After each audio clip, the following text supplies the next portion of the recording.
Alors, on est dimanche le 30 juillet 2023. On est dans le thème de l'Église, servir Dieu avec 3 petits points. Alors, on avait vu servir Dieu dans le doute, servir Dieu dans l'oppression, servir Dieu. Il y a tellement de façons de servir Dieu, il y a tellement de choses qui nous arrivent quand on sert Dieu. Et là, ce matin, je sens vraiment comme si, quand on a fait la cellule, Dieu nous emmenait vraiment dans un même mouvement tous ensemble. Et encore ce matin, j'en sens encore que Dieu a le même mouvement. On s'en va tous ensemble parce que ce que Dieu a mis dans mon cœur ce matin, servir Dieu avec larmes. Servir Dieu avec larmes. Et on va prendre juste 2 secondes, savoir c'est quoi les larmes. En fait, les larmes, elles sont toujours présentes. C'est toujours dans l'œil. Ça vient lubrifier l'œil afin qu'il ne sèche pas et que nos yeux continuent de cligner. Mais les larmes, elles s'écoulent lorsqu'il y a une douleur ou une émotion. Une douleur ou une émotion, ça va se mettre à couler. Et c'est là où on voit vraiment que les larmes, on les voit. En fait, les larmes, c'est quoi? C'est de l'eau avec un petit peu de sel. De l'eau et le sel. C'est drôle parce que les larmes, ça revient souvent. C'est quelque chose qui est récurrent. Et l'eau et le sel, c'est aussi des choses qui reviennent souvent dans la Bible. On parle de Jésus qui est l'eau vive, il est le sel de la terre. Et c'est drôle parce que ça s'exprime, les émotions, autant de tristesse que de joie, s'expriment par les larmes aussi. Alors, on peut voir vraiment que c'est pas anodin, les larmes. C'est pas anodin. C'est pas quelque chose à mépriser non plus. Moi, je me souviens quand je étais petite, j'entendais les pères dire à leurs garçons, il ne faut pas que tu pleures, tu es un homme, il ne faut pas pleurer, il ne faut pas pleurer, il ne faut pas pleurer. Et souvent, les gens sont mal à l'aise quand les autres pleurent. Dans les deuils et tout ça, on ne sait pas trop comment réagir devant quelqu'un qui pleure. Mais quelqu'un qui pleure, il fait seulement exprimer la douleur et la souffrance qu'il ressent, ou la joie aussi et l'allégresse qu'il ressent. Les femmes, on pleure parce qu'on est triste, on perd quelque chose, on est déçu, mais on pleure aussi quand on est dans la joie. Et souvent, on va dire que les femmes, elles pleurent beaucoup plus que les hommes. Mais encore là, c'est drôle parce qu'il y a des hommes qui pleurent beaucoup. Alors, je vous invite ce matin à ne pas diminuer ou dénigrer les larmes. Les larmes, elles ont un rôle important. Et je vais vous dire que dans le royaume de Dieu, toutes nos larmes sont recueillies et sont présentes devant le trône de Dieu. Toutes nos larmes sont recueillies. Alléluia. On va aller lire dans Actes chapitre 20. Acte 20, à partir du verset 17.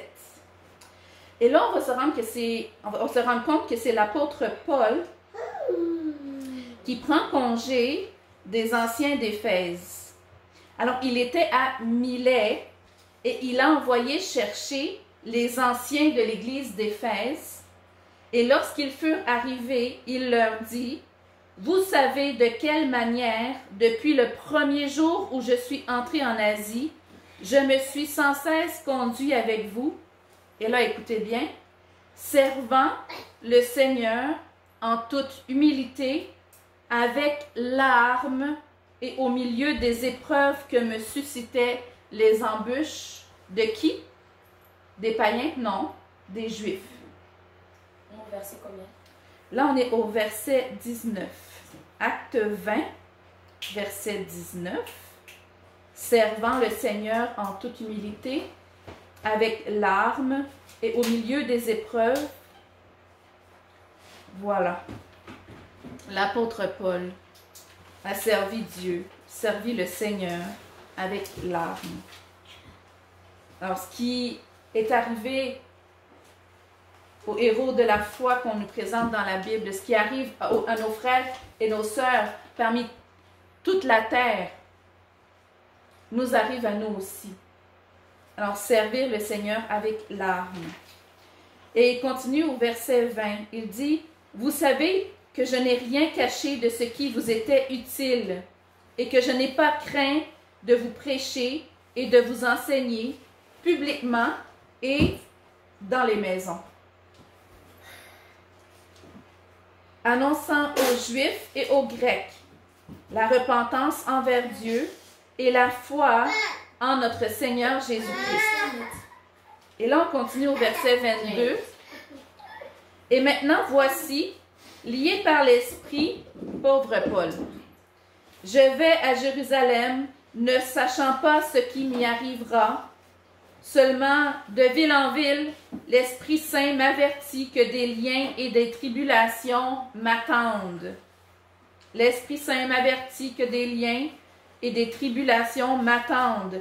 Mais je ne fais pour moi-même aucun cas de ma vie. » Aïe!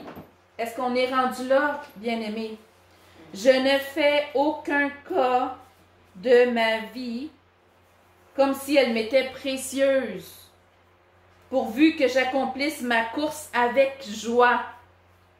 J'accomplisse ma course avec joie et le ministère que j'ai reçu du Seigneur Jésus, d'annoncer la bonne nouvelle de la grâce, cadeau immérité, de la grâce de Dieu. Et maintenant, voici, je sais que vous ne verrez plus mon visage, vous tous au milieu desquels j'ai passé en prêchant le royaume de Dieu. C'est pourquoi je vous déclare aujourd'hui que je suis pur du sang de vous tous, car je vous ai annoncé tout le conseil de Dieu sans en rien cacher. Prenez donc garde à vous-même et à tout le troupeau sur lequel le Saint-Esprit vous a établi évêque pour paître l'Église de Dieu qu'il s'est acquise par son propre sang. Je sais qu'il s'introduira parmi vous, après mon départ, des loups cruels qui n'épargneront pas le troupeau. Hein? Des gens en autorité qui font du mal au peuple de Dieu. On en a vu des tonnes et des tonnes. Mais on les reconnaît à leurs fruits. Ils ne sont pas de Dieu.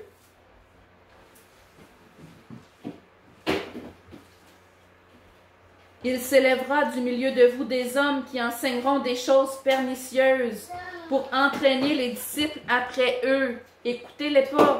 Veillez donc, vous souvenant que durant 3 années, je n'ai cessé nuit et jour d'exhorter avec larmes chacun de vous. Et maintenant, je vous recommande à Dieu et à la parole de sa grâce, à celui qui peut édifier et donner l'héritage avec tous les sanctifiés. Je n'ai désiré ni l'argent, ni l'or, ni les vêtements de personne. Vous savez vous-même que ces mains ont pourvu à mes besoins et à ceux des personnes qui étaient avec moi. Je vous ai montré de toute manière que c'est en travaillant ainsi qu'il faut soutenir les faibles et se rappeler les paroles du Seigneur qui a dit lui-même, « Il y a plus de bonheur à donner qu'à recevoir. » Il y a plus de bonheur à donner qu'à recevoir. Du bonheur. Quand on demande c'est quoi la recette du bonheur, il y a plus de bonheur à donner qu'à recevoir. Après avoir ainsi parlé, il se mit à genoux et il pria avec eux tous. Et tous fondirent en larmes, encore des larmes. Pourquoi? Parce qu'ils étaient affligés, parce qu'ils ne verraient plus son visage.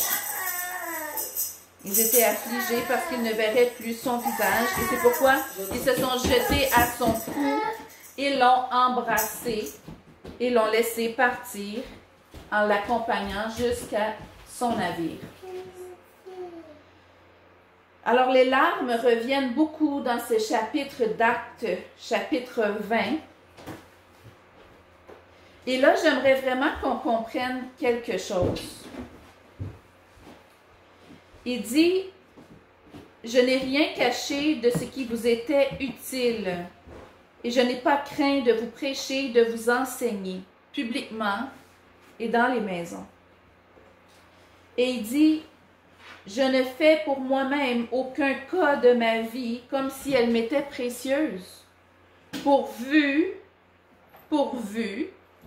que j'accomplisse ma course avec joie et le ministère que j'ai reçu du Seigneur Jésus, d'annoncer la bonne nouvelle de la grâce de Dieu. » Bien-aimés, quand on désire servir Dieu, il va y avoir des larmes. Il va y avoir des larmes de tristesse, des larmes à cause qu'on a tellement fait d'efforts qu'on sent qu'on arrive au bout. Il va y avoir des larmes de déception, des gens qui se tournent contre nous, des gens qui nous abandonnent, des gens qui ne comprennent pas ce qu'on fait, qui ne comprennent pas notre ministère, qui ne comprennent pas qu'on serve Jésus-Christ. Il y en aura. Et je vous dirais que la volonté de Dieu est plus grande, plus importante que notre propre volonté. Que la volonté de Dieu, c'est qu'on lâche prise, c'est qu'on fasse des sacrifices, c'est qu'on se dépasse. Puis on se dépasse pourquoi? Parce qu'on le laisse agir. Nous-mêmes, on se sent petit, on se sent limité, on se sent pris dans ce corps-là, mais lui qui est tellement plus grand que nous utilise à ses fins à lui, afin de parler, d'enseigner, de toucher les gens avec qui on a des relations, des contacts.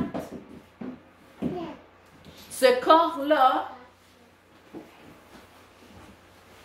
qui est comme un vase de terre, se remplit de la gloire de Dieu et devient un vase d'honneur. Et je vais vous dire quelque chose. Les larmes que j'ai souvent versées dans le ministère, c'est souvent parce que je me sentais comme si je n'arrivais pas à parler de la grandeur de Dieu. Un jour, on rencontre Jésus-Christ. On rencontre Dieu, le créateur du ciel et de la terre et de tout ce que ça renferme, de l'univers au complet. L'univers, c'est pas Dieu. L'univers a été créé par Dieu. Et Dieu est tellement plus grand que l'univers. Et même avec nos poussées technologiques, on ne peut pas voir le bout de l'univers. On ne peut pas voir combien Dieu est grand. Et cette vie ici est trop courte. Hein? Même si je vivais 150 ans, ce qui serait très improbable, mais qui pourrait arriver, on ne sait jamais, avec les mystères de Dieu. Si je vivais 150 ans, ça ne serait pas encore assez pour connaître Dieu. Connaître sa grandeur, sa gloire. Ça ne serait pas assez. Et là, quand on rencontre Jésus-Christ, qu'on goûte à sa délivrance, qu'on goûte à sa paix, qu'on en est rempli, puis qu'on est rempli de cette joie-là, on veut le partager. Et c'est là que ça commence le ministère. Ce qu'on a reçu, on veut maintenant le donner. Hein? Si je trouvais sur la terre un lieu où on peut être guéri, il y a des médecins, il y a des technologies incroyables, on peut être guéri de n'importe quelle maladie. On peut être guéri de n'importe quel traumatisme qui s'est passé, à peu importe quel âge tu avais et tout ça. On peut guérir tout ça. Peu importe les douleurs, les chaînes, les quoi. On te délivre, on restaure ton petit cœur et puis on te retourne. Ça t'a coûté rien. C'était gratuit. C'était gratuit et il n'y a pas de limite de place. Hein? Tu n'as pas un numéro à prendre comme quand tu arrives à l'hôpital. Tu n'as pas de délai, tu n'as pas de rien. Tu entres et tu vois quelqu'un tout de suite. Et peu importe le nombre de personnes à qui tu vas le dire, il y aura toujours une place en premier lieu pour cette personne-là. Il y aura toujours quelqu'un pour l'écouter. C'est pas merveilleux, on va le dire à tout le monde. Et c'est ça qu'on fait. On a rencontré Dieu Tout-Puissant. Il nous a délivrés de traumatismes qui pourraient rendre quelqu'un d'autre fou. Il nous a guéris de nos maladies. Il nous a pris, il nous a lavés, il nous fait asseoir avec les grands. Et ça ne nous a coûté rien. Ça ne nous a coûté rien, c'était gratuit. Il nous justifie. Il nous lave de nos péchés. Tout. Et nous qui avons reçu ça, qui avons vu la gloire de Dieu, on se tairait pour cacher ça, pour garder ça juste pour nous? Pas du tout.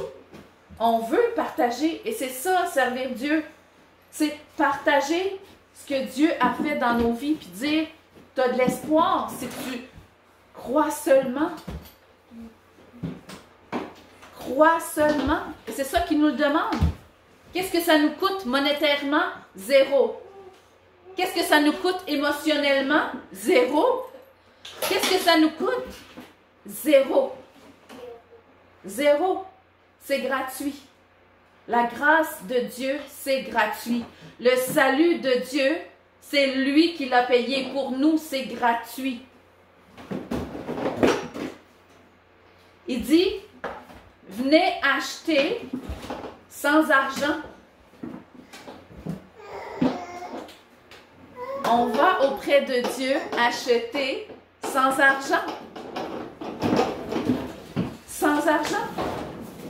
Et c'est comme si les mots qu'on peut choisir ne sont jamais assez forts pour décrire la grandeur de la gloire de Dieu. Et ça, souvent, ça me frustre.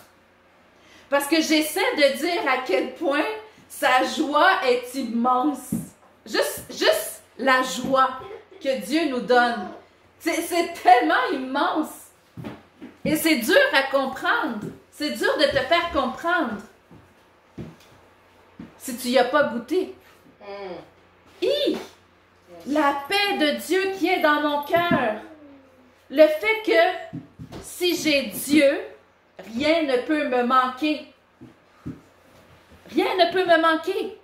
Je peux manquer de nourriture, mais avec Dieu, rien ne me manque. Et c'est dur à comprendre. Et tu ne peux pas comprendre tant que tu n'y as pas goûté. Mais moi, je te montre le chemin. Je te montre le chemin, c'est Jésus-Christ. C'est ça des évangélistes. On montre le chemin. C'est pas moi. C'est pas moi le chemin. C'est Jésus-Christ. Et c'est ça qu'on veut dire.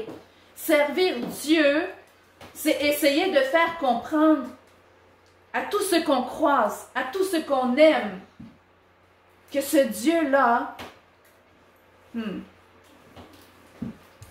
il est tellement grand, tellement puissant. C'est comme de dire à quelqu'un, je vais essayer de t'expliquer, regarde. C'est comme un endroit où tout le monde a sa place. Et là, la personne va me dire, ah, c'est une cabane en bois rond. Non. C'est pas une cabane en bois rond dans le fond du bois, là. C'est une place où tout le monde a sa place. C'est comme, c'est grand. Ah, un village. Non, pas un village. C'est grand. Il y a comme beaucoup de maisons. Il y a beaucoup. Ah, une ville. Non, pas une ville. C'est plus grand que ça. tout le monde a sa place. Et toutes les générations, depuis le début de la création du monde, il y a ces gens-là qui vont habiter là-bas. Et tous ceux qui ont donné leur vie à Jésus vont habiter là-bas. Ah, un pays. Non, non, c'est plus grand que juste un pays, là. Tu peux pas imaginer, là. On parle du royaume de Dieu. On parle du royaume de Dieu. Et le royaume de Dieu est tellement plus grand que ce que l'on peut voir, parce qu'on parle de Dieu, de l'endroit où Dieu règne, de l'endroit où Dieu est assis sur son trône, de l'endroit où Dieu est assis sur son trône. Amen. Dieu a mis en nous la pensée de l'éternité, mais on ne peut même pas réaliser ce que c'est l'éternité. Et si tu commences à avoir une idée de ce que c'est l'éternité, tu ne l'as même pas encore au complet. Est-ce qu'on peut réaliser aujourd'hui combien Dieu est grand et que nous, on est tout petits, mais qu'il nous a aimés tant qu'il a donné son Fils unique afin que quiconque croit en lui ne périsse point, mais qu'il ait la vie éternelle. Éternelle! On dit l'éternel Dieu, l'éternité. On ne peut même pas imaginer à quel point c'est grand, c'est glorieux. Quand je me suis convertie, je me souviens qu'il y a un moment donné où je me suis sentie tirée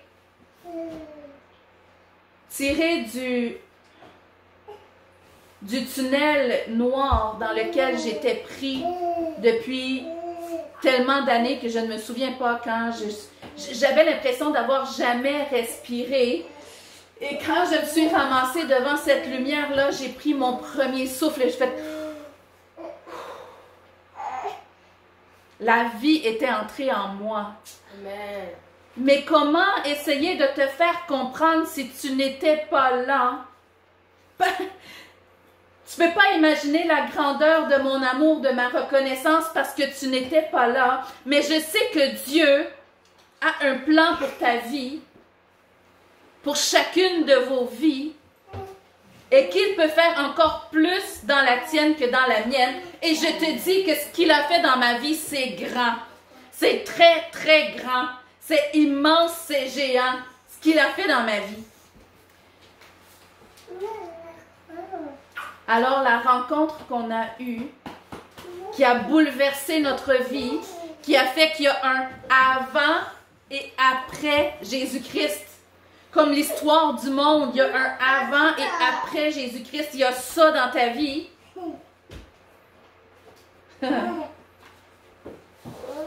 On va aller lire dans le psaume 84. Juste pour t'encourager, bien-aimé, à servir Dieu. Si tu l'as connu, tu l'as rencontré, sers Dieu. Malgré tes larmes, sers Dieu. Pourquoi? Alléluia. Psaume 84, c'est vraiment un de mes psaumes préférés. Je dis un de mes préférés parce qu'il y a tellement. C'est comme Dieu. Hein? On dit que Dieu est notre meilleur ami, mais il est tellement plus que ça. Dieu est notre Père, mais il est tellement plus que ça. Tellement plus que ça.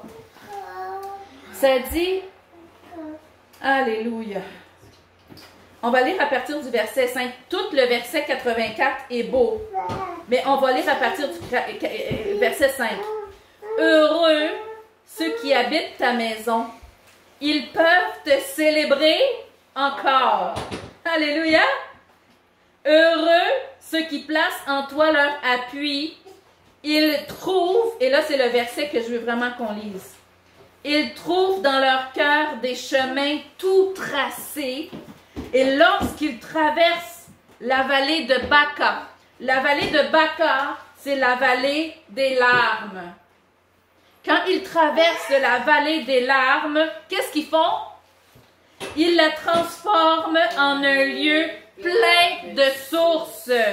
Et la pluie la couvre aussi de bénédictions. Alléluia! Quand ils traversent la vallée des larmes, il la transforme, certaines versions vont dire, en un oasis. Un oasis. Moi, quand je regarde, j'imagine un oasis, je vois un désert sec, aride, où il n'y a rien. Et là, tu arrives à l'oasis, c'est une source d'eau fraîche, là où des arbres vont pousser, où les fleurs, les oiseaux vont venir entourer cette source d'eau, parce que la source d'eau va leur donner vie. Alléluia. Alors, il la transforme en un oasis. Lorsqu'il traverse la vallée des larmes, il transforme ces larmes-là, cette vallée-là, en un lieu plein de sources.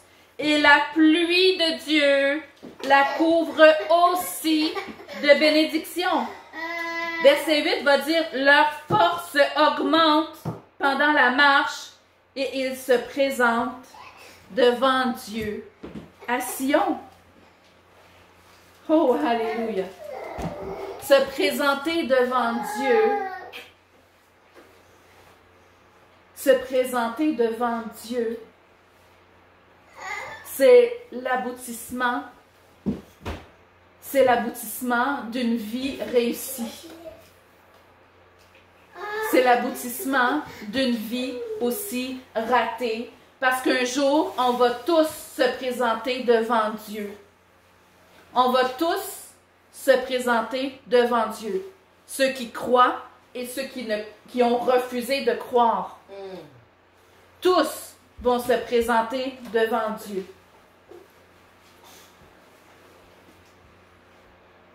Alléluia.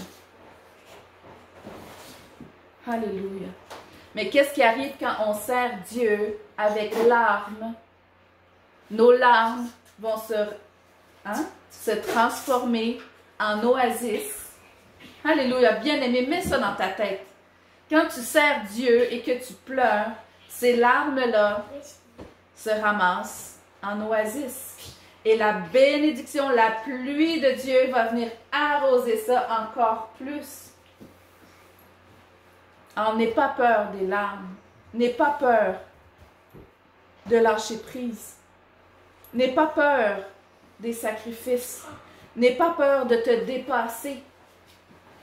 Parce que Dieu est avec toi tous les jours. Jésus-Christ marche avec nous chaque jour, chaque seconde. On n'est jamais seul. N'aie pas peur de servir Dieu. Parce que tes larmes de tristesse vont se changer en larmes de joie. Alléluia. Ah, Seigneur Jésus. À jamais, il sera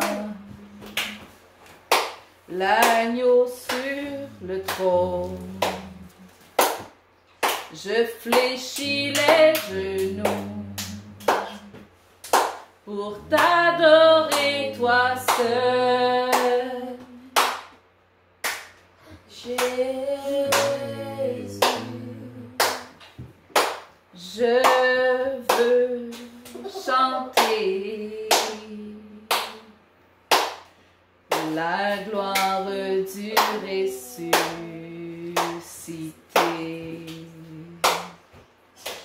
L'agneau immolé nous a rachetés pour Dieu.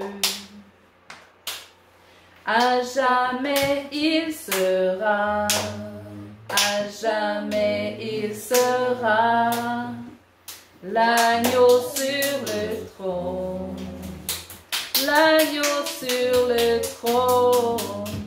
Je fléchis les genoux, je fléchis mes genoux pour t'adorer, toi seul.